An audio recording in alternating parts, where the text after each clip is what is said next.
encharcar essa terra seca.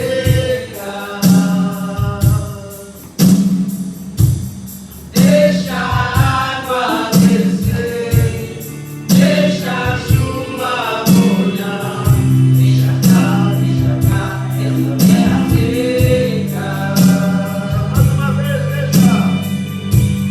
deixa a água descer, deixa a chuva molhar, encharcar essa terra seca. Deixa a água descer, deixa a chuva molhar, encharcar essa terra seca.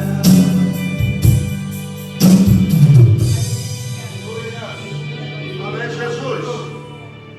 Senhor, que a tua água venha encharcar as nossas almas nessa manhã, Senhor.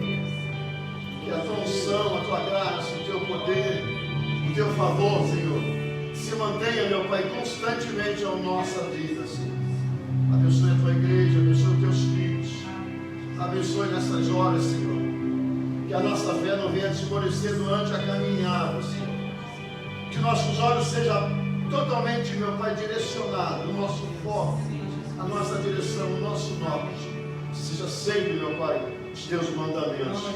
É o que nós te pedimos, ó Deus, e te agradecemos, em nome do Senhor Jesus, nessa manhã.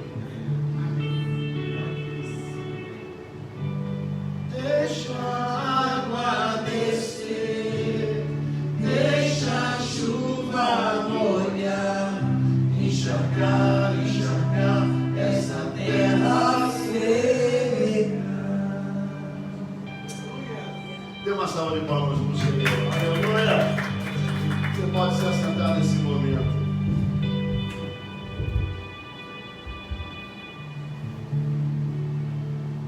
Nós vamos passar os nossos envelopes de discos de oferta e vamos trazer a mensagem do Senhor nesta manhã, segundo a vontade de Deus. Amém, queridos? Nós vamos estar passando nossos envelopes para o nosso voluntário. Em seguida, a mensagem do Senhor.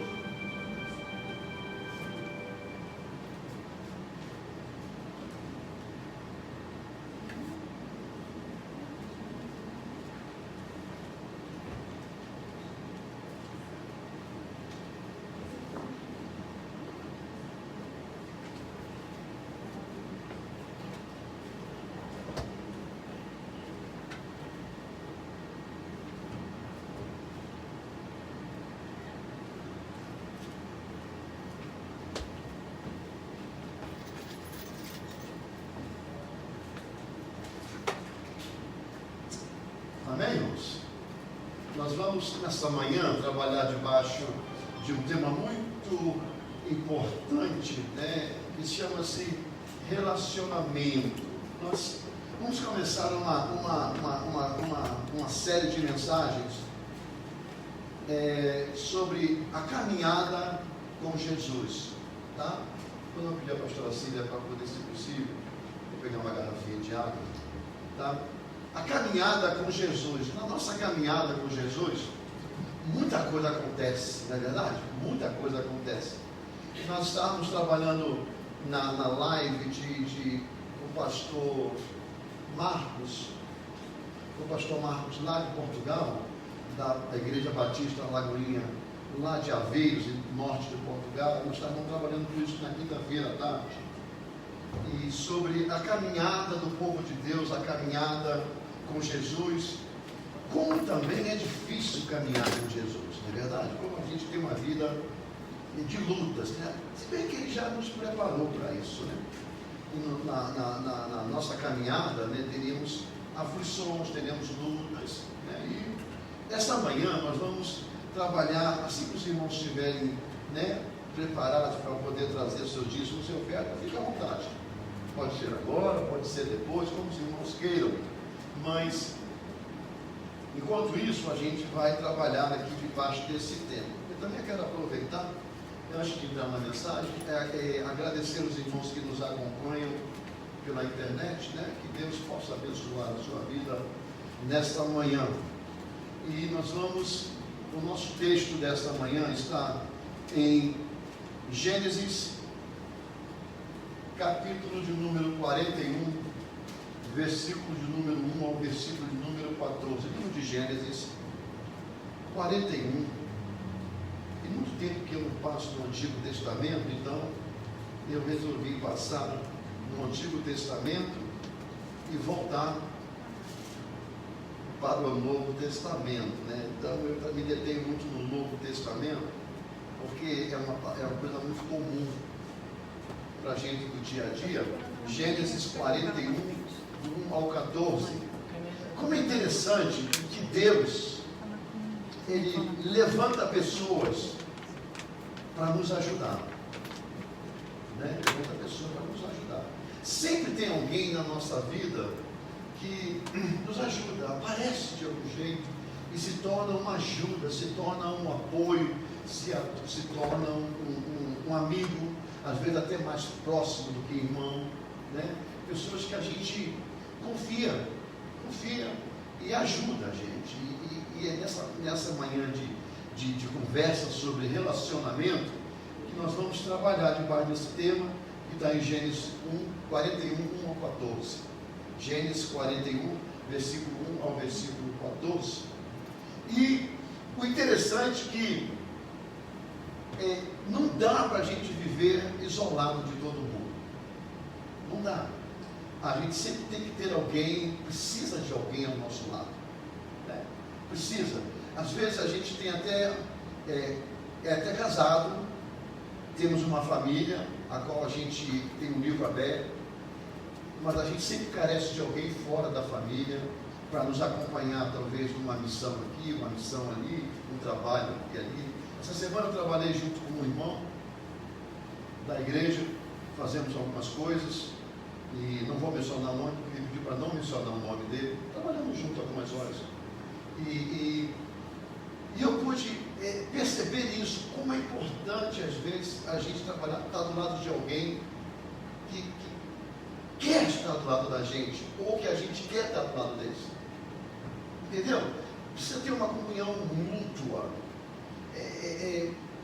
Sabe quando você está diante de alguém e alguém tem sempre um telefone tocando, alguém chamando, alguém aparecendo, e as conversas ficam bem aéreas, você fica, a pessoa não está me ouvindo, ou eu não estou ouvindo a pessoa, eu sou o ocupado, o chamado, o procurado, e não interagem direito. Aí a estrada fica assim, tipo meio que passou, sabe, não conecta, não tem uma conexão, não tem um fundamento ali.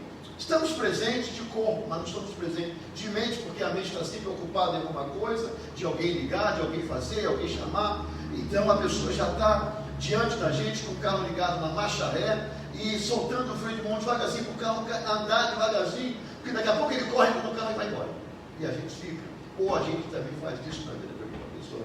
E não é isso que nos deixa à vontade, é que temos pessoas que a gente se sente bem de estar do lado dela. Vocês devem ter alguém que vocês conhecem, fora do parentesco, fora da família, né? Eu digo mais família. Parente não é família, parente é parente, está fora do círculo do dia a dia. Família é aquele que mora na sua casa, no seu dia a dia. Essa é a família, sabe? O resto é para os outros, não vou dizer resto para não ficar ofensivo, mas os outros são parentes, e às vezes o parente é meio distante, não concilia muito, mas família é mais o dia a dia. Mas é tão gostoso quando você encontra alguém que lembra de você, alguém que cuida de você, ou se você pode também cuidar de alguém e a pessoa ser grata, né? A pessoa ser grata, né? Quando nós olhamos para o contexto da Bíblia, vamos ler Gênesis 41, 1 até o 14, para ficar bem mais, dar bem início a essa mensagem dessa manhã. Passando 2 anos inteiros, Faraó sonhou que estava em pé junto ao rio Nilo. Eis que subiam do rio 7 vacas formosas, à vista e gordas de carne, e pastavam no carriçal. Após elas subirem ao rio, outras 7 vacas feias, à vista e magra de carne, paravam junto às outras vacas à beira do Nilo. E as vacas feias à vista e as magras de carne devoraram as 7 formosas à vista e gordas. Então o faraó acordou. Isso foi um sonho de faraó. Enquanto José estava preso. Lembra? José foi vendido, e depois pelos seus irmãos, e depois passou por aqui, passou por ali, chegou até na casa de Potifar, ele ficou lá, e ali ficou um tempo todo. Depois a mulher dele tentou seduzir José, deu em cima de José. José fugiu dela, ela levantou aí uma mentira, dizendo que José tinha abusado dela, ou tinha tentado abusar dela. Ele foi preso, aí foi levado, até chegar nesse lugar ele estava preso, né? Ele estava preso. E ali dentro da carceragem, ali tinha um copeiro e um padeiro, né? E esses dois tiveram um sonho. E José revelou o sonho desses dois, viu? E aí um saiu, foi perdoado pelo Senhor, pelo faraó, e o outro mais tarde também saiu para ser morto.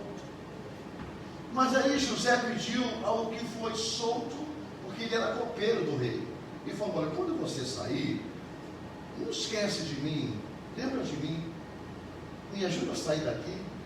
Só que esse, quando saiu, esqueceu de José, esqueceu, voltou a ser homem do rei, confiança do rei, tudo, e nem lembrou de José. Mas um dia o rei teve um sonho, esse sonho aí das 7 vacas magras e as 7 vacas gordas. E o rei e o faraó ficou o quê? Ficou temeroso, perturbado, não sabia o que dizer, não sabia o que fazer e entender. E falou com seus súditos, né, os seus serviçais, até chegar ao conhecimento deste homem, desse copeiro, que o copeiro era um homem de confiança. Ele só foi preso porque ele se rebelou contra Faraó, ele começou a falar mal de Faraó. Ele foi preso, mas ele foi perdoado e foi trazido de volta à turma de confiança. Aí este homem foi ouvindo o Faraó falar e disse: eu lembrei de alguém. Certa vez, quando eu estava preso, porque eu me rebelei contra o Senhor, estávamos ali, eu e o padeiro. E o que aconteceu? Eu tive um sonho, nós tivemos um sonho, cada um sonho, e contamos esse sonho porque não entendíamos. E aí tinha um homem lá da linhagem dos judeus que decifrou meu sonho. Aí o faraó disse: manda buscar este homem. Mandaram buscar, e ali José decifrou o sonho, né, de Faraó. O importante é que um dia o copeiro lembrou de José, e esse foi o motivo pelo qual José foi retirado da prisão. E aí que eu quero entrar dentro desse contexto. Se a gente for, nós paramos no 5, vamos ler o 6, não, vamos ler o 5. Depois dormiu, tornou a sonhar. Eis que brotavam no mesmo pé 7 espigas cheias e boas. E o 6. Após elas brotarem 7 espigas miúdas e queimadas, do vento do oriente, ou do oriental. E as espigas miúdas devoraram as 7 espigas grandes e cheias. Então o faraó acordou, e eis que era um sonho. Então ele teve 2 sonhos: primeiro das vacas, depois das espigas. Então para o 8. Pela manhã, o seu espírito estava perturbado, para o que mandou chamar todos os adivinhadores do Egito e todos os seus sábios, e Faraó contou-lhe o seu sonho, mas não havia quem os interpretasse. Então falou o copeiro: olha, o copeiro morre, é aquele que é o direto, é aquele que comia a comida do rei, é aquele que vivia antes do rei ou do faraó comer. Se alguém tivesse que morrer, morria, e o copeiro morre, né? Dos meus pecados, vamos lá. Então falou o copeiro a Faraó, dizendo: dos meus pecados me lembro hoje, a rebelião que ele teve. Estando o Faraó muito indignado contra os seus servos, e pondo-me sob a prisão na casa do capitão da guarda, a mim e ao padeiro. O padeiro morre. Esse é 11? Aí vai até o 14. Então sonhamos um sonho na mesma noite, eu e ele, cada um conforme a interpretação do seu sonho, sonhamos.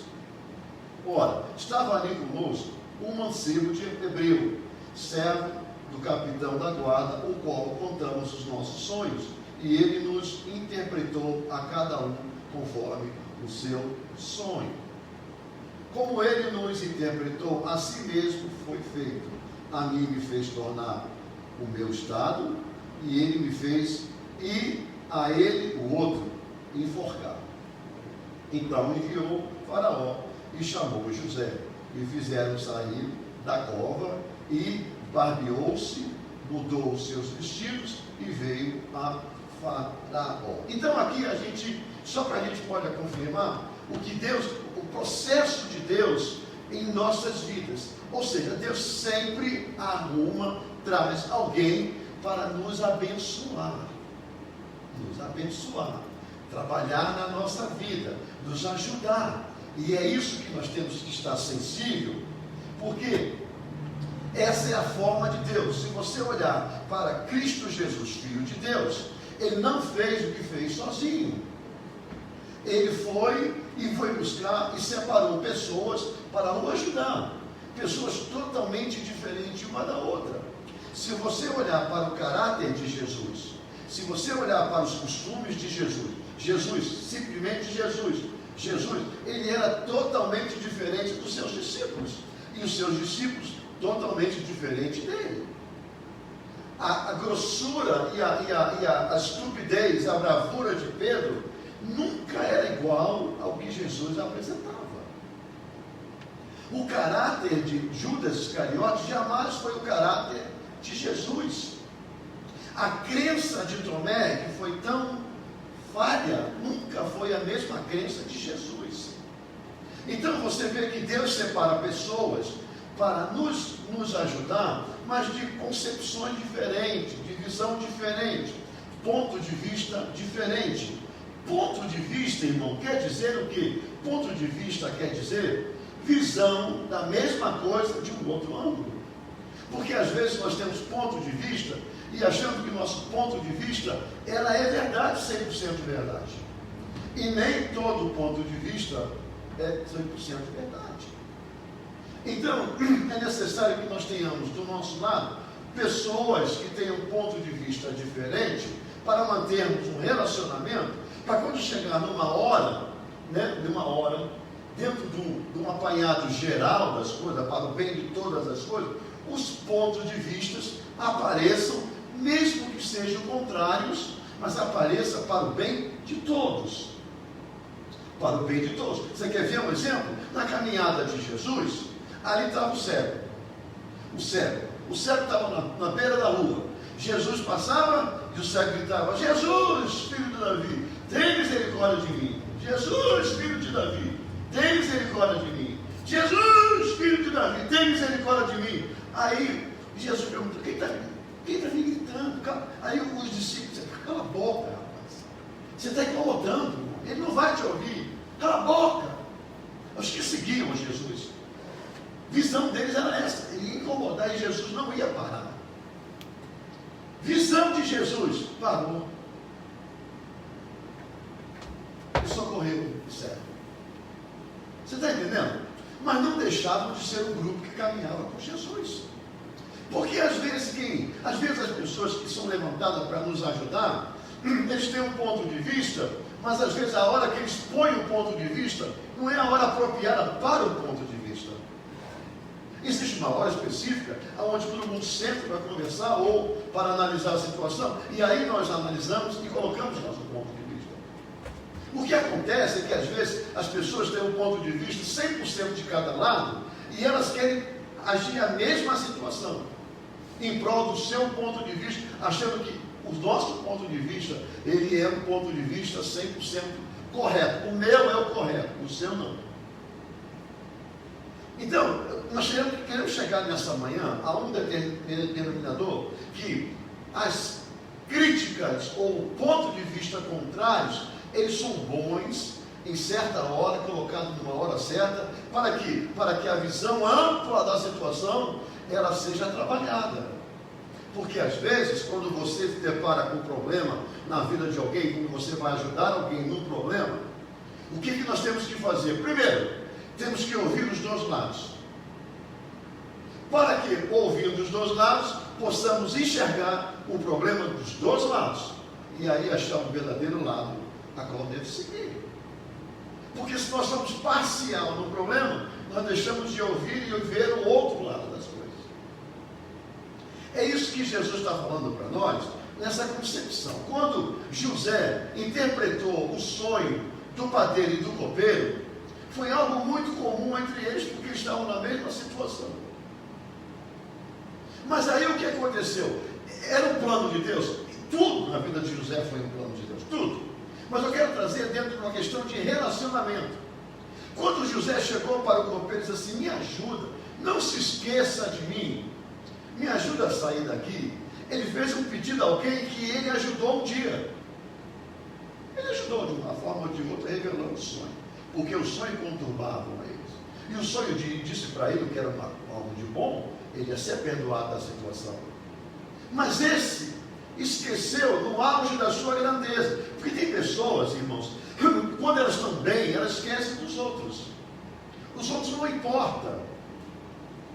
O que importa é o que eu estou sentindo. Eu estou no auge, eu estou no bem, estou numa boa, estou com dinheiro, estou curtindo, estou numa ótima. Mas chega uma hora que as coisas dão uma caída, porque nada se permanece, nada se mantém por muito tempo. A única coisa que se mantém muito tempo é a certeza que nós vamos para o céu. Mesmo assim, no coração de Deus, no nosso coração, a gente oscila um pouco, mediante o que nós estamos sofrendo. Não é verdade? Como seres humanos, oscilamos, perguntamos, questionamos. É verdade, o ser humano é muito humanista. Nós somos humanistas. Mas uma coisa teve que, na hora que ele estava por cima, ele não lembrou, ele até esqueceu. Às vezes a gente faz tão bem as pessoas e elas esquecem. Mas lá um dia o Senhor chama, bota um cabrejo, bota um anzol no nariz, chama para baixo, traz uma situação difícil. Aí a pessoa, olha aquela pessoa me fez um bem e agora eu preciso tanto dela. E eu vou ter que voltar lá e até pedir perdão pelo aquilo que eu fiz um dia. Foi de esquecer ela. Não ter lembrado quando ela me pediu. Pode ser que tenha feito isso, mas era plano de Deus. Aí o Senhor vai e coloca no coração do copeiro, o copeiro vai e lembra de José. E exatamente o que o José pediu aconteceu. Sair da prisão que era na casa daquele homem. Eles serviam. José servia essas duas pessoas. José servia na prisão ao copeiro e ao padeiro. Mas o foco dessa manhã são pessoas que são levantadas para nos ajudar. Deus coloca. Mas, queridos, tem situações na nossa vida que o Senhor bota pessoas para nos ajudar, mas elas não seguem o mandar de Deus, elas não cumprem. Ela mais nos atinge do que nos ajuda. Foi Deus que botou, foi Deus que botou. O início foi ótimo, mas o final foi um desfecho, foi horrível. Foi mal, foi ruim. Elas não cumprem. Elas não cumprem o mandamento de Deus. Elas não cumprem aquilo, o propósito que foi feito. Isso chama-se relacionamento. Talvez por quê? Talvez porque você apareça mais do que ela.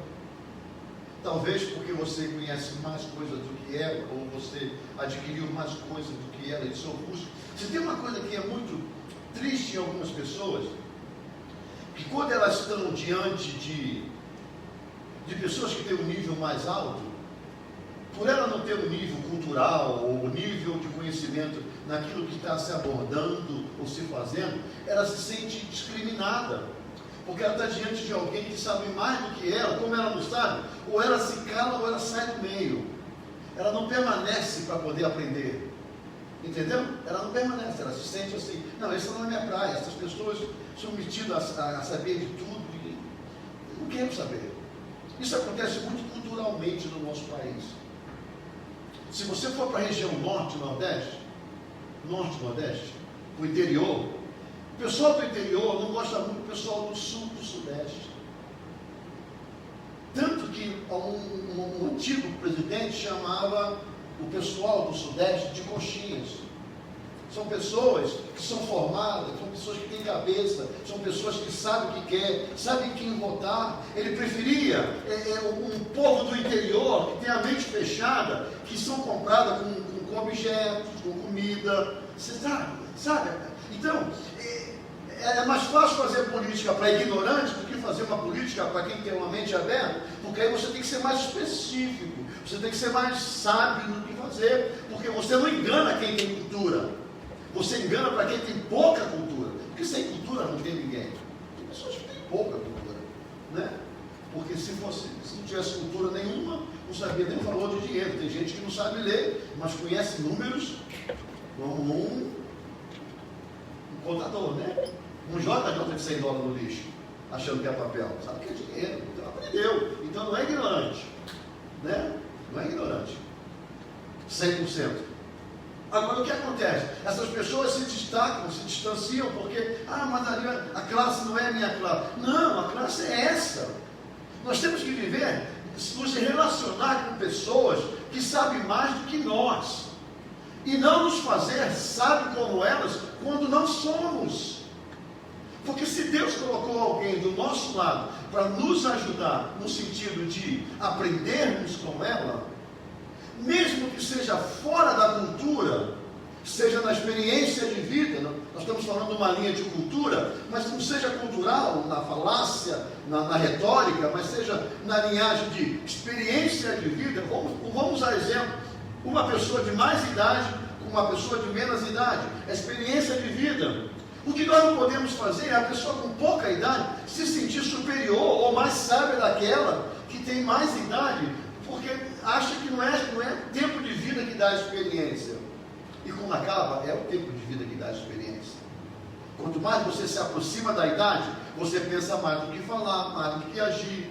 Pensa falar menos e agir mais. Ou se distanciar, ou tomar decisões que não venham afetar ninguém, ser mais neutro nas coisas. Por quê? Porque quanto mais você distante está de uma situação que está se repelindo, que está afetando pessoas, quanto mais distante você fizer, mais imunidade você toma, porque na hora que você falar, você está ciente do que está falando. Você está consciente do problema. Porque o burbúrio começa todo mundo junto. Então, você se distancia. O que acontece quando as pessoas são levantadas por Deus para nos ajudar, a gente começa a avaliar nesse sentido. Se ela sabe mais do que eu sinto isso na sala virtual da igreja. Eu senti que quando a gente trouxe mais pastores para dentro da sala, o povo se afastou um pouco.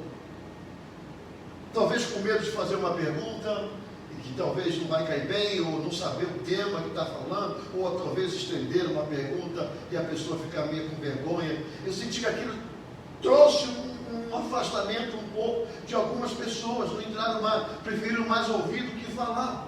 Quando acaba, aquilo ali é uma sala de aula, onde nós estamos aprendendo. Ali é o lugar onde você diz, peraí, mas que tal? Isso, e aquilo, me explica isso. É uma hora da gente trazer a ideia e a gente aprender, porque se a gente dormir com a questão na nossa mente, a gente não aprende, a gente fica estagnado. Então a gente tem que estar sempre atento àqueles que nós estamos recebendo na nossa vida para nos ajudar, porque é o crescimento nosso. A igreja, eu andei muito tempo, eu vou dizer, eu andei muito tempo dentro de uma filosofia de igreja, que era batendo na mesma coisa, e tendo que buscar mensagem dentro de uma mesma visão, e eu senti que eu não educava ninguém, nem me educava, eu estava atrofiando a minha mente no mundo espiritual. Atrofiando. Mas o senhor muda de mensagem porque fica meio muito. Não é muito comum. Nós estamos aqui para aprender em Deus. Nós não viemos aqui abastecer a nossa mala, nosso bujão de força, de poder, para chegar ali fora, arrebentar com tudo. Não! Nós não fazemos isso. Porque até mesmo o poder não vem no bujão de gás que está nas nossas costas, ou num container que a gente pode carregar nos nossos braços. O poder de Deus está em aprender a palavra de Deus, meditar a palavra de Deus, para que junto, esses que estão aqui, um do lado do outro, trabalhando junto em comunidade, sendo uníssono, sendo único, fortalecendo, ligado no outro, cresceremos juntos, segundo a vontade de Deus. É isso que o Senhor está, Deus está levantando. Deus levantou o irmão que está do seu lado para estar com você. Deus levantou essa igreja para você estar, para você crescer nessa igreja. Hoje eu estou aqui, amanhã é outro que prega, amanhã depois da manhã é outro que prega, amanhã depois é um outro pastor que vai estar aqui. Para quê? Não é para ter novidade de pastor, não é para ter novidade de tom de voz, não é para ter novidade do que nós criamos como pregar. Nós temos novidade no crescimento da palavra de Deus. Como nós vamos explicar, vamos carregar vocês, ou sermos carregados por Deus, dentro de uma palavra que é sempre muito mastigada, empurrada, de qualquer jeito. Se a gente não para um dia, nós vamos explicar isso. A gente precisa explicar para que todo mundo entenda. Quando eu fiz a palavra, quando eu trabalhei no efeito do desenrolando, eu falei essa semana passada sobre o tema batismo. Sabe, eu sabia que eu ia receber alguns e-mails concordando comigo, alguns e-mails que iam retrucar o que eu falei. Eu sabia isso aí, por isso que eu deixo os comentários abertos. Se eu não quisesse trocar os comentários, quem quisesse comentar ia ficar sem comentar, porque não tinha como comentar. Eu deixo aberto, porque justamente por isso, por opinião. Quando eu falei, queridos, eu quero dizer para vocês que no batismo, a Bíblia nos diz que nós não podemos batizar porque nós estamos com esse ou aquele defeito, vício ou pecado. A Bíblia não diz isso. A Bíblia diz sim, que nós temos que aceitar a Jesus como nosso único e legítimo Salvador, nos arrepender dos nossos pecados e crer nele. Está lá escrito, eu não estou inventando. Crer nele. Se a gente aceita Jesus, nós já se arrependemos de alguma coisa. Aí quais são os mandamentos? É por isso que nós temos que pensar, irmãos. Qual é o mandamento de Jesus quando ele está diante de um pecador? Te perdoa o teu pecado. Agora vai e não pegue mais. Você está entendendo? O ato de ser batizado tem que vir acompanhado de um segmento de aprendizado. Nós temos que nos corrigir para fazer a vontade de Deus. Agora, o que eu tentei explicar dentro daquilo tudo é o quê? É que tem igrejas que fazem muita tradição, muito costumes para batizar uma pessoa. Quando a igreja, quando a Bíblia não ensina desse jeito. É só ler lá. Eu não estou inventando doutrina, estou dizendo que está na Bíblia. A Bíblia diz assim: aquele que crê em mim, aquele que crê no Senhor Jesus, aquele que tem a Ele como seu Salvador e crê no Senhor Jesus, será batizado. É só isso que a Bíblia diz. Por quê? Porque só entra Jesus no coração da pessoa quando a pessoa reconhece os seus pecados e pede perdão a Jesus. Bom, mas o que o Senhor me diz que depois que batizado continua no pecado? Bom, mas aí é uma decisão de cada um. Se for assim, ninguém vai batizar, irmão. Ninguém vai batizar. Você está entendendo? Eu quero fugir dessa parte. Porque a gente precisa desenrolar uma concepção das coisas para poder as pessoas entenderem. Sabe por que as pessoas não aceitam o batismo? Muitas pessoas não querem batizar ou não batizam. Primeiro que botam muito peso sobre elas. Muito peso. Como a Bíblia não põe peso. E segundo, é porque elas ainda não têm a certeza da salvação. Elas não se converteram, elas se convenceram porque foram levados por alguém. Gostam de estar na igreja, mas Jesus ainda não entrou no coração delas. Porque quando a gente vai casar na igreja, muito bonitinho, uma beleza, o padre vem, ou quem você vai, onde você vai casar, ele diz: é assim, assim, assim, assim, assim. Para casar tem que ser assim, assim, assim, assim. No dia do casamento na igreja tem que ser assim. Não é assim, não é assim. Aí você tem que cumprir aquilo tudinho para fazer o casamento. A noiva não chega de qualquer jeito e entra. O noivo não chega de qualquer jeito e entra. Os convidados não. Tem uma fita, aqui senta, aqui não senta, aqui os padrinhos. Tudo tem uma norma. Tudo tem uma norma. Ninguém entra no restaurante e vai entrando, sentando aonde quer, e vai metendo a mão na comida, vai comendo. Não! Você entra, para na recepção, alguém te atende e diz: quantas pessoas, fumante ou não fumante? Hoje em dia não tem mais.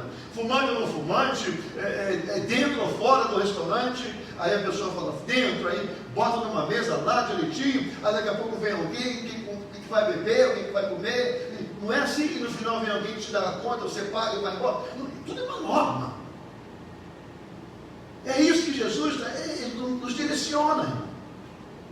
Mas vamos voltar para a companhia. Sempre alguém vem para nós, para nos orientar, nos ajudar, nos manter em um relacionamento para ajuda. Deus usa pessoas para nos ajudar. E eu separei 3 tipos de pessoas essa manhã, para a gente trabalhar. É D. São 3 tipos de pessoas. Um D, um D e um D. São 3 D. A primeira pessoa dessa manhã que a gente vai trabalhar, ela existe no grupo das pessoas diferentes. Diferente. E aí eu vou voltar à mesma questão de Jesus com os seus discípulos. Eram todos diferentes dele. E se você é casado, você casou com uma mulher diferente de você e com um marido diferente de você.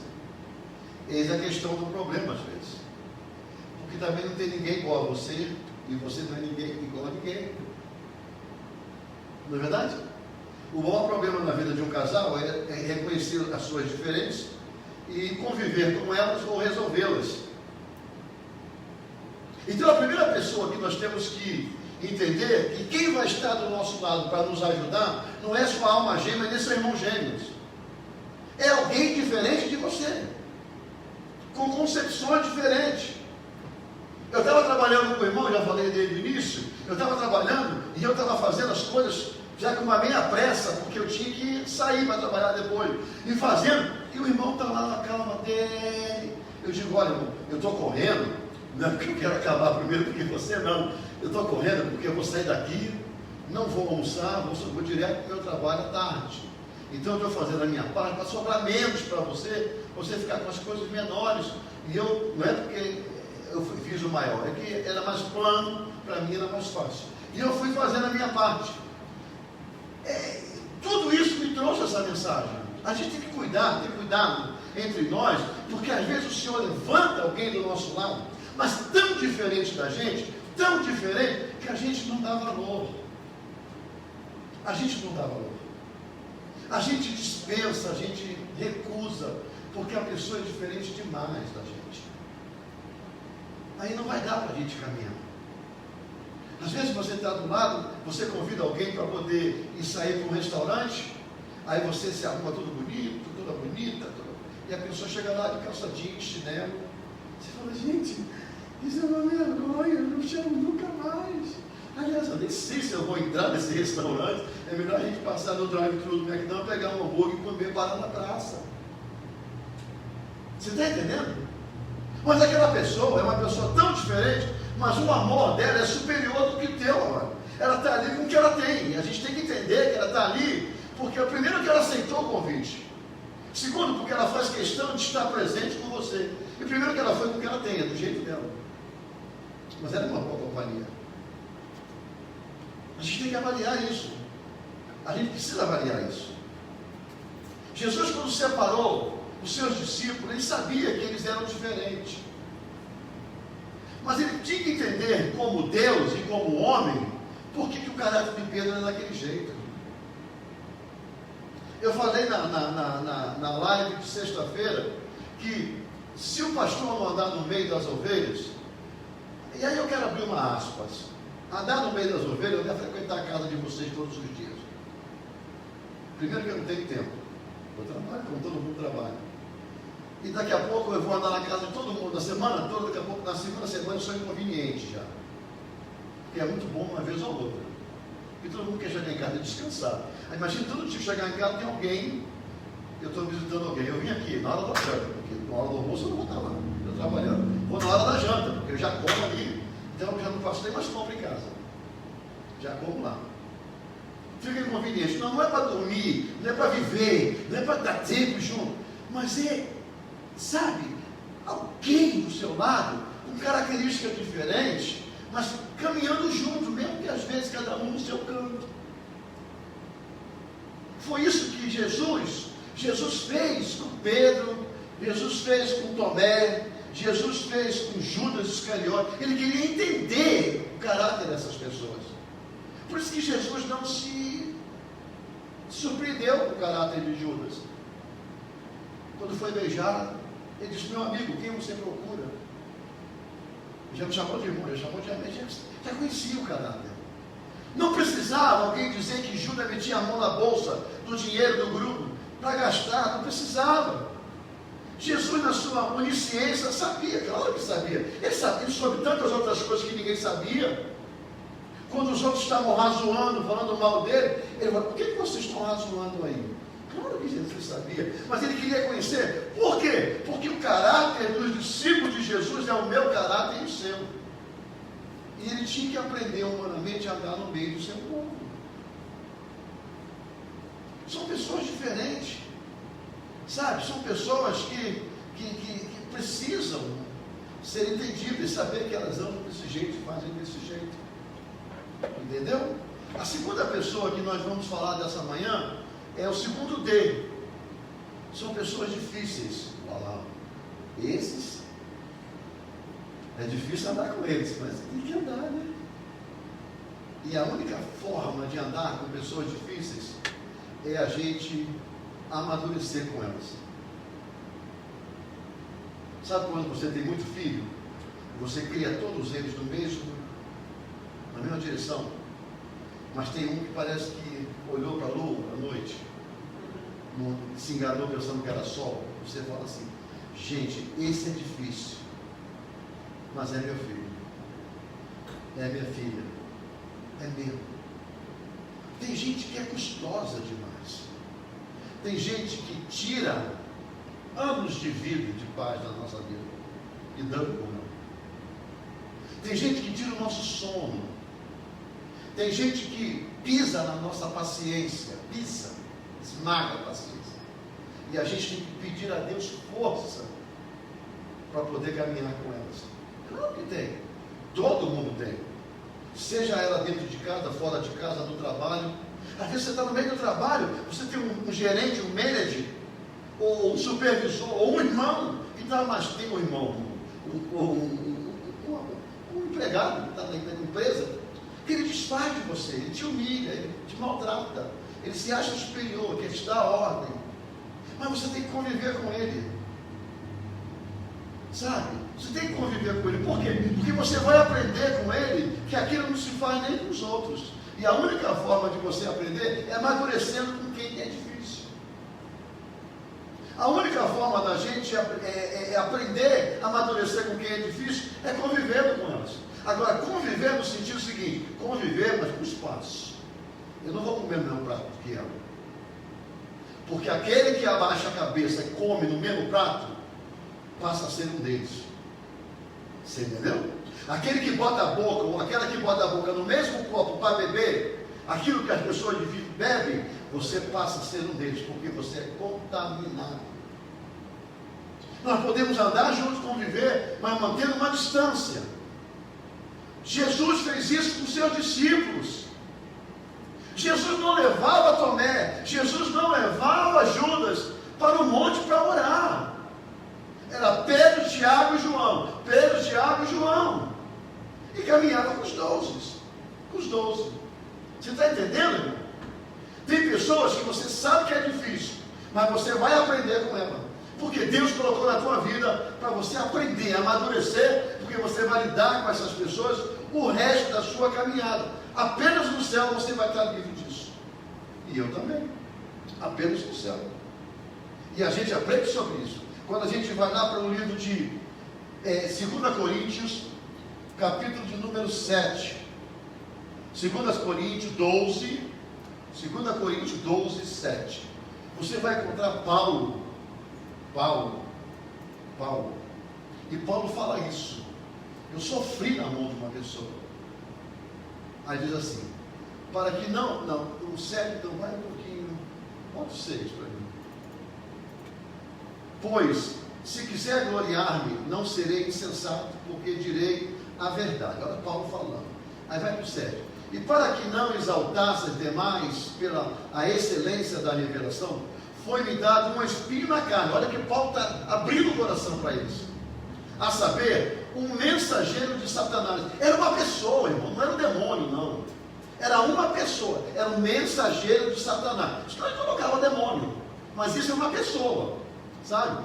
Para me esbofetear, a fim de que eu não me exaltasse demais. Está vendo? Paulo está dizendo: ei, na minha vida fui colocado uma pessoa, na minha vida difícil, para eu possa amadurecer, para mim não me exaltar. Para mim me exaltar. Exemplo. Às vezes a gente sai até chateado de uma situação, mas lá na frente, quando aquilo passa na nossa mente, a gente, não, peraí, mas tem isso que eu tenho que avaliar. É ponto de vista, é questão de ser avaliado. A terceira pessoa que eu quero trazer essa manhã, para a gente terminar a nossa mensagem, ela é a pessoa desenvolvida. Então é DDD, tá? Desenvolvida. A primeira foi uma pessoa que nós chamamos de quê? Uma pessoa diferente. A segunda pessoa é uma pessoa difícil. E a terceira pessoa é uma pessoa desenvolvida. Nós precisamos nos relacionar com pessoas mais desenvolvidas do que nós. Se a águia se juntar com galinha, as duas são aves. A águia vai comer com a cabeça para baixo e vai comer o que está sobrando na terra. A águia não se mistura com galinha. A águia não come embaixo. A águia vê comida de cima. E é a mesma classe de animal. Agora, ela é uma coisa e a galinha é outra coisa. Nós não fomos, ninguém foi formado, salvo, criado, liberto, para viver medíocre dos seus conhecimentos. E a América é muito boa nisso, nos ensinar, porque nós chegamos aqui com uma concepção totalmente brasileira. Claro, a gente vem do Brasil, mas vê quanta coisa a gente aprende a fazer aqui. Vê quanta coisa a gente aprende a fazer aqui. Quanta coisa você faz na sua casa aqui no Brasil, você jamais pensava em fazer. Quantas coisas você que faz limpeza de casa, você jamais podia pensar que fazia, que faria, que era assim, e você aprendeu. Quantas coisas no seu trabalho você aprende, algo novo, algo novo. Tem pessoas que vêm do Brasil, que trabalhavam no Brasil numa função, chega aqui, ela faz a mesma função, mas o método de trabalho é diferente, as ferramentas são diferentes, o material é quase o mesmo, mas a forma de fazer o material se torna diferente. Por quê? Porque você está vivendo com pessoas que mostram diferentemente a forma de fazer, mesmo que seja a mesma função. É por isso que é fundamental a igreja ter um intercâmbio com outras igrejas, ou talvez com um outro pastor, ou uma outra palestrante que vem aqui, para que eles possam trazer a mesma palavra numa visão diferente, porque nós vamos crescer e vamos estar ligados a um desenvolvimento segundo a vontade de Deus, usando a mesma palavra, porque o único método de ensino para a igreja do Senhor Jesus Cristo é a palavra de Deus. Lógico que ela vai se desenvolvendo em outras áreas e a gente vai crescendo. Se a gente olhar para esse contexto, no livro de Provérbios, capítulo 13, versículo 20, livro de Provérbios, capítulo 13, versículo de número 20. Olha o que diz a palavra do Senhor. Vamos ler. Provérbios 13, 20. Quem anda com sábio, será sábio. Mas o companheiro do tolo sofre aflição. Sabe o que é tolo? Tolo é assim. Criança é tola. Criança é tola. Aquela criança teimosa. Aqui está a tomada elétrica. Lá no Brasil tinha isso. No meu tempo criança, era aqueles fios pendurados e um bocal de luz assim. E aqui a lâmpada. Aí você pegava o bocal e trocava a lâmpada, né? Bocal. Aí quando a lâmpada queimava, minha mãe sempre dizia: não tira a lâmpada queimada. Não tira a lâmpada queimada. Deixa ela queimar até trocar por uma outra. Mas por algum motivo, não sei quem foi que trocou, tirou a lâmpada. Fica o bocal lá. Aí minha mãe dizia: ó, não mexe ferro aí, porque vai explodir, vai te dar choque. Não enfie o metal aí. O que foi que aconteceu? Eu fui lá, botei o ferrinho amado de Jesus. O que aconteceu? Eu tremi e saí. Chorei meia hora, tremendo, daquele jeito. O que eu fui? Eu fui um tolo. Porque o tolo é aquele que é avisado, aquela que é avisado, mas faz. Aí os pais falam assim para o jovem: não se junta com essa classe de pessoas na escola, não faz o que eles fazem, olha o que você está fazendo, qual é o problema, qual é a vontade, qual é o caminho que vai? Justamente para a classe de pessoas. Aí depois, aconteceu porque você é tolo.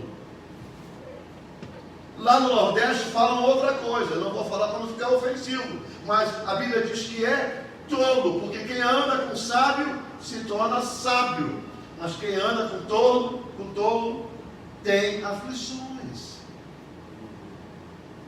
É por isso que a Bíblia diz assim: foge da aparência do mal. Outro versículo: resiste ao diabo, se me submeter ao Senhor, resiste do diabo e ele fugirá de vós.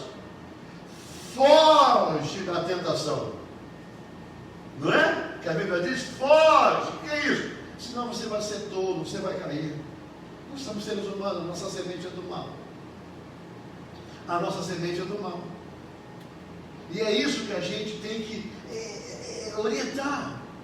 Por quê? Porque é desse jeito que a gente vai crescer. Deus coloca pessoas do nosso lado para nos ajudar a crescer. Rapaz, está errado, isso não vai dar certo, está errado. Tem hora que você fala tanto que o saco enche, né? A paciência esgota. Aí você larga de mão, porque deixa se arrebentar, porque não tem jeito. Mas você já falou muito, e a única linguagem que vai entender é a aflição do tolo. Mas é necessário que a gente tenha do nosso lado pessoas que nos ajudem a desenvolver. E é isso que a Bíblia nos ensina nessa manhã também aqui. Se a gente for olhar para a vida de alguns homens, você vai encontrar aqui, ó, Josué, ele tinha Moisés. Por isso o desespero de Josué quando Moisés morreu. Porque Moisés era aquele homem que ensinava tudo para Josué. Todo o ensinamento que Josué precisava ser para se tornar um estaticista, para se tornar um líder de uma multidão de pessoas, estava no conhecimento de Moisés, dado por Deus. E lógico, pelos estudos que ele fez no Egito. Mas era a mão de Deus. Aí Deus levanta Josué para andar com Moisés, e Moisés sendo o mentor dele, o desenvolvedor dele, sabe, o ensinador dele. Por isso o desespero de Josué quando morreu Moisés. Outra pessoa que teve alguém do lado que foi fundamental foi Timóteo. Timóteo teve Paulo. Paulo foi um ensinador de Timóteo. Sabe, Paulo chamava Timóteo meu filho na fé. E alertava Timóteo: cuidado com as paixões, cuidado com os ensinamentos, cuidado com os contos de fábula, cuidado porque vai ter muitas pessoas na igreja que tem mais tempo de igreja, vão te confrontar, vão querer manter a ordem, vão querer manter os seus gostos, a sua vontade. Você é jovem, se mantém no evangelho, na palavra do Senhor, assim como foi a tua mãe, a tua avó. Sempre Paulo tem um ensinamento de pai. É necessário que a gente tenha do nosso lado pessoas desenvolvidas para nos ensinar. Outra pessoa que nós temos também, Eliseu e Elias. Eliseu acompanhou Elias.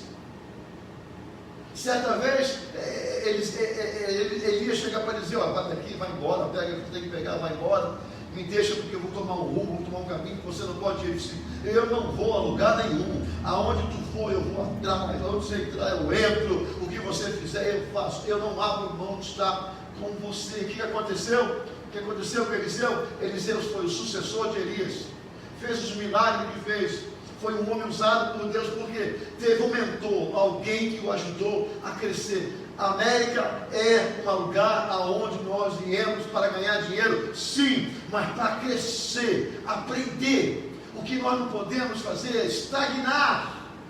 E aí tem umas pessoas que a gente vai concluir, vamos falar, 3 tipos de pessoas que nós temos que atentar para a forma como é que elas vivem. Existe a primeira pessoa, que são as desistentes. São pessoas que começam, aí somos nós, né? Que começam, desistem no meio do caminho. Basta a primeira dificuldade.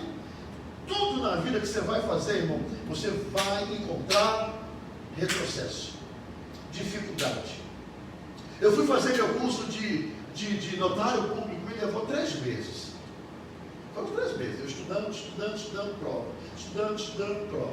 Segundo mês, estudando prova. Terceiro mês, estudando prova. Chegou no final do terceiro mês para fazer a última prova, a linguagem mudou muito.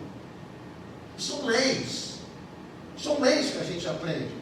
Não leis como um advogado e um juiz, mas são leis, norma do Estado. E eu fui tendo dificuldade. Eu digo, eu preciso de alguém que me oriente, que já tem experiência nesse lado. Fui buscar alguém que me ajudasse a entender, alguém que tivesse experiência, um ajudador, né? Uma pessoa que tivesse ali um conhecimento mais profundo, desenvolvidos. Aí eu busquei um notário público, que hoje em dia até no fundo, ele não está mais vivo, morreu, e eu fui conversar com ele, me orientar a fazer muito serviço para a gente, de serviços contábeis. Ele, senta aqui, eu vou te ensinar. Aí foi me ensinando, depois voltei lá, me ensinando. Quando eu achei que estava autossuficiente, fui fazer o teste. O que aconteceu? Bomba. Não deu certo. Ainda não cheguei a esse ponto. Aí eu já não queria mais incomodá-lo, porque ele era uma pessoa muito ocupada. Fui uma outra pessoa que já viveu aqui desde criança, tinha um inglês muito bem fluente, uma pessoa influenciável, uma pessoa que tinha um conhecimento geral de tudo. Eu digo, você pode me ajudar nisso aqui? Ele falou, o que é isso? Eu expliquei, tudo bem, vamos sentar aqui, eu vou buscar esses termos e a gente vai estudar junto. Eu saía da loja, nós tínhamos uma loja no centro da cidade, ia lá para o escritório dele. Hoje em dia ele está lá no Brasil, depois desses anos todinho de casado, pai de família, voltou para Valadares, né? Aí eu fui lá para o escritório dele, sentamos e nós fomos estudando junto, eu e ele. Isso em inglês, irmão, não é em português não, em inglês. E aí fomos estudando. Aí eu disse, não, o senhor está pronto para fazer a prova. Fiz a prova e passei. Mas tive que buscar pessoas desenvolvidas. Eu não posso me achar autossuficiente se eu vou levar bomba. Eu não posso passar para os outros que eu sei de tudo, que na hora que vai conferir, eu sou uma vergonha. Todo mundo vai notar que eu não sou aquilo. Parece um enfermeiro querendo ser médico. Um farmacista querendo ser médico, ou farmacêutico, não sei, querendo ser médico, querendo receitar remédio, depois chega uma hora, dá um problema, o que acontece? Quem te deu o remédio? Ah, foi o farmacêutico. Ah, foi o enfermeiro. Mas ele não é médico, por que ele fez isso? Vai estudar, vai parar com alguém que desenvolveu mais tempo do que você. Agora, o cuidado é, não desista no primeiro confronto que você tem. Segue em frente, você vai vencer, você vai passar, não desista. Não desista. A segunda característica de pessoas que nós temos que ter, observar e tirar algum proveito, ou nos afastar, nessa no caso é tirar proveito, são os alpinistas. Quem conhece o que é alpinista? É aqueles que estão sempre subindo os montes, as pedras, sabe aqueles? Às vezes sem corda, com corda, na mão pura. Pois é, esse tipo de, essa qualificação de pessoas é aquelas pessoas que sobem, caem. Mas depois sobe de novo, caem. A proporção que ela vai subindo, ela vai aprendendo, os lugares que ela vai apoiando é onde ela caiu. Eu estava vendo o filme dessa semana, acho que foi ontem, se não me engano, deu Cíntia, ou sexta-feira. Estava vendo o filme Batman, acho que é o Cavaleiro da Escuridão, uma coisa, sabe? Desses Batman, outro aí, sabe? E ele foi jogado numa cova, num buraco, onde tinha ali um monte de gente, que a única chance de sair dali era escalando aquele túnel, sabe, aquele buraco até em cima. Ele tinha que escalar, e toda vez que ele ia escalar, amarrando a corda, ele caía, não conseguia. Ele ficava agoniado, porque ele, com corda, né, se caísse, ele não morria, né? Subindo, caía, subindo, caía. Aí chegou um dia, o Senhor falou para ele, a única forma que você tem para poder vencer, subir, escalar, é vencer o medo e subir sem corda. Uau! E aconteceu o quê? Justamente foi isso. É porque ali ele venceu o medo. Vencer o medo quer dizer que você não tenha medo. É na hora que o medo vier, você se lança sobre o medo que você tem, na convicção que você vai vencê-lo. E ele subiu. Chegou uma hora que ele olhou que tinha um espaço entre uma saliência assim, onde ele podia se sustentar, e a outra tinha um vácuo. Acho que já fizeram para ninguém subir. Ele pulou, quando ele pulou, ele carrou. E embaixo tinha um grupo de pessoas cantando uma música ou falando umas coisas. Vai, traduzido em português, né? Vai, você consegue, vai.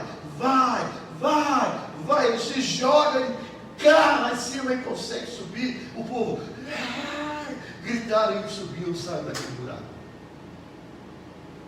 A gente não pode parar, não pode desistir e temos que ser alpinista. Eu não te venci hoje, mas vou te vencer amanhã. Eu não venci na primeira prova, mas na segunda prova eu venci. Lutei, mas consegui. Cheguei aqui para fazer a carteira de motorista. Naquele tempo fazia a carteira de motorista, quando eu cheguei aqui. Aí eu tenho que levar você lá em rádio para fazer lá em Whitesfield. Olha, mas cuidado, lá é meio difícil no trânsito. Na prova escrita é muito fácil, você vai falar, porque é em português, mas na rua, os testes, né, as pessoas que fazem o teste, são muito difíceis. Quase todo mundo que eu levo, de 10 pessoas que eu levo, só 2 passam. Eu digo, eu vou ser a terceira. Fui, entrei, peguei uma pessoa bem tranquila, sabe, uma pessoa do tamanho do Valdaí, assim, aquelas pessoas, só a cara dava medo dele. Eu digo, eu dirigia no Brasil, peraí. Ele pode até me morder a orelha, mas eu sei o que é a direita e o que é a esquerda, eu sei virar um carro, o que é isso? Entrei, subi, digo, não, eu olhei para ele, ready? Ele falou assim, ready? Eu disse, yes. Quase que eu falei sim, né, porque na época não tinha muito inglês, né? A minha sorte que ele não perguntou muito, porque eu não sabia responder muito, mas eu sabia o que era left, eu sabia o que era right, stop, eu sabia, go, eu sabia, porque me ensinaram e eu aprendi. A primeira vez que eu fui, passei, peguei minha carteira. Eu não te disse que eu ia ser o terceiro, desses 10 aí, esse é o terceiro. Passei, fui, e assim são outras pessoas também, não é só eu. São outras pessoas. Um dia desse, uns anos desse, eu comecei a lavar carro numa empresa. Me colocaram lá, eu pedi emprego e me colocaram. Eu trabalhava lavando carro na empresa. Bem depois, lá já tinha umas 5 ou 6 pessoas na minha frente, já tinham começado há muitos anos. Eu entrei bem depois. Chegou um dia, o meu patrão falou assim, eu vou me aposentar. Chamou todo mundo, daqui a pouco eu vou me aposentar. Aquele que quiser me substituir, eu estou disponível para ensinar. E quando eu for, eu vou indicar a pessoa para ser gerente daqui e gerente do carro de aluguel. Eu passo o trabalho para quem quiser. Os outros não quiseram. O último aqui, com o inglês de Jane e Tarzan, se irmou de ser. E eu fui falar com ele, eu falei, eu não tenho muito inglês. Não tenho muito inglês.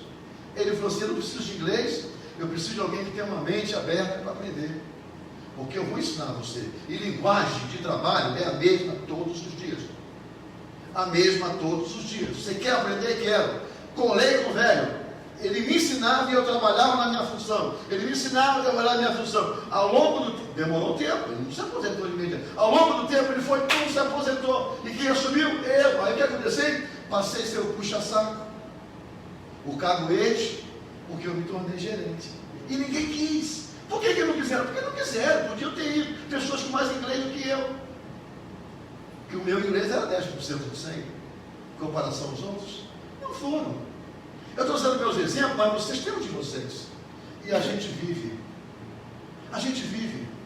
Chega na imigração do aeroporto, a pessoa fala, eu vou te questionar isso, aí vou te questionar aquilo, e vou te questionar isso, e vou te questionar aquilo. Chega lá, o homem olha assim, good morning. Welcome. Nada. E você entra lindo e bonito, parecendo o James Taylor, parecendo ali o Tom Cruise, um artista ou uma atriz de Hollywood, entrando nos Estados Unidos sem nada. O que é isso? Você venceu, é alpinista, não deu certo, mas vai dar certo. Com Jesus dá certo, irmão. A gente pode até perder o foco, mas não desista, dá certo. E a terceira concepção que a gente tem que ter atenção, esses DDD, algumas características, que a terceira e última, são os estagnados. E está assim, ó. no reino de Deus, as pessoas estagnadas. Tem pessoas que parou, aonde parou, não avançam mais. Tudo foi bom quando se converteu, mas não avança mais. Está desse jeito, está bom, está confortável, e assim eu vou para o céu. Não cresço, não falo mais nada. Eu vou cuidar de mim, é o que eu quero, é o que eu estou vivendo, o resto acabou. Não fique estagnado. Cresça também no reino de Deus. Cresça também no reino de Deus. Eu estava falando com o professor de música. Estava falando para ele. Eu digo, olha, a gente quando tem a necessidade de algo, a gente se atira de qualquer jeito. Se atira para poder conseguir o ideal. Quando eu vi a igreja sem músico, cantando em playback, eu disse, o mínimo que eu posso fazer, o mínimo, é tocar e cantar. Eu falei para ele, eu tenho que me esforçar. E eu fui para a aula, fazia aula no trabalho. Nós tínhamos uma loja, já falei agora há pouco, no centro da cidade, o professor ia lá me ensinar. E com esse pianozinho aqui, esse tecladozinho de pilha que tem aqui, eu ficava pom, pom, pom, pom, pom. A primeira vez que eu vim tocar na igreja com esse teclado, que hoje em dia quem toca é a Ashley. Eu acho que é esse aqui, se não me engano. Foi o primeiro grande que eu comprei. Esse teclado aqui, quando eu fui tocar nele, eu fiz um acorde de uma música e cantei outro. Eu fiz o acorde do grande é o Senhor, e eu não digo de louvor. Eu botei grande, mas assim, ao único. Um começa com G, o outro começa com C. Aí o pessoal falou assim, o que ele está tocando? O que ele está cantando? Eu digo, irmão, para! Eu errei tudo! Porque eu não tenho vergonha não, viu, irmão? Se eu errar no meio do culto, eu paro, digo, para! Ou a gente segue certo, ou então não dá para cantar desse jeito, porque não vai conciliar uma coisa com a outra. Para Deus não pode ser de qualquer jeito, tem que ser certo. A gente tem que parar e acertar o rumo. Mas eu digo, mas eu vou tocar. Nem que se for o básico. Cantar, o Senhor vai ter que me dar voz. Vergonha, tirar a vergonha de cantar. E Ele não vai me fazer uma voz bonita, porque eu não tenho voz bonita. Sabe? Mas Ele vai me ajudar a cantar. E vai me ajudar a tocar. Porque eu preciso fazer mais para Deus. 2 meses. O professor foi embora, não voltou mais. Eu também não fiz mais aula com ele. Porque chega uma hora na música que a gente tem que se lançar mais do que a gente aprende na escola. Se a gente não se lançar além do que a gente aprende na escola, a gente vai ficar marcando o passo naquilo básico que o professor ensina, Por quê? Porque a professora não está na hora do culto. A professora não vai estar na hora que você vai cantar ou tocar em algum lugar. Você vai estar sozinho, você entendeu? Porque você tem que se lançar. Porque é sozinho que você vai aprender a botar em prática tudo aquilo que você aprendeu com o professor. E o básico que ele me ensinou, eu nunca mais tive contato com ele. O básico que ele me ensinou foi insuficiente. E aí depois eu fui para o YouTube da vida e fui aprendendo. E hoje em dia engatinho, no topo, engatinho. Eu só não posso ficar acomodado. Eu não posso me acomodar. Porque a salvação é certa. E a Bíblia diz que aqueles que atendem a casa do Senhor e trabalham em prol do reino, nós teremos galardão diante do Pai. Sabe? Então, o que Deus fez por mim foi tão grande que ninguém faria por mim, nem minha mãe faria. Não faria. O amor, a condenação, os pecados, não tem como a mãe da gente tirar da gente. Morrer por a gente até morre. Talvez a mãe chegar e dizer, não, me mata, deixa o filho aí, me mata, eu quero morrer. Porque às vezes o filho está com uma dor, Senhor, bota essa dor em mim, tira do meu filho. A gente faz isso. Mas a condenação do pecado da mãe não faz. Não faz. Jesus fez e ainda morreu por nós. O que eu tenho que fazer? O meu máximo para agradar esse Deus. Porque quem já agradou o diabo, por que não agradar a Deus?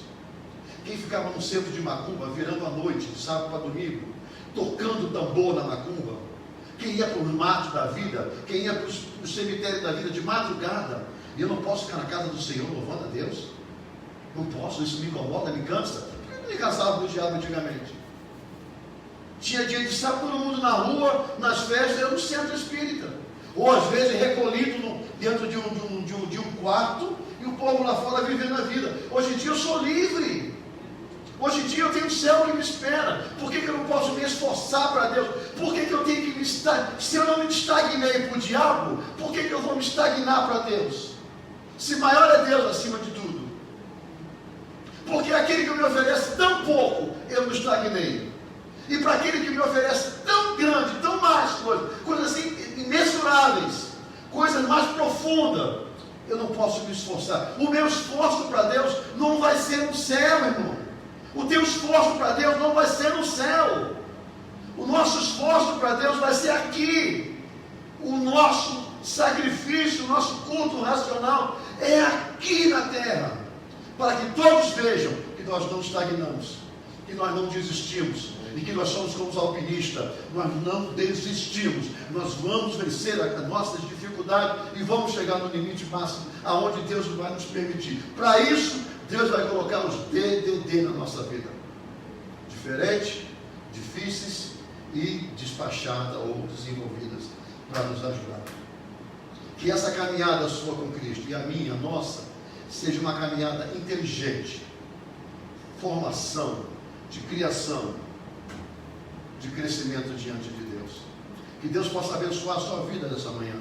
Que Deus possa abençoar a sua vida nessa semana. Que Deus possa te ajudar nos seus caminhos. Creia uma coisa: o Senhor é convosco. E se Deus é por nós, quem será contra nós? Vamos ficar de pé nesse momento. Vamos orar, terminar o nosso culto nessa manhã. Eu tenho certeza que essa palavra ela vai se estender na sua vida nessa semana. Deus vai abrir momentos, pontes, para ligar o que foi falado aqui hoje, não por mim, pelo Espírito de Deus, na sua vida. E vai chegar momentos de decisões que você vai ter que tomar essa semana, de alguma coisa ou de outra, mas o Senhor vai te ajudar, porque o Senhor é contigo. Não desista, não fique estagnado, faça como alpinista. Eu posso cair aqui agora, mas eu vou continuar a escalar, eu vou vencer esse monte até chegar no topo, e quando chegar no topo, eu vou levantar a minha mão e vou dar graças a Deus e louvor a Deus, e ainda vou escalar o próximo monte que vem, porque o Senhor é conosco.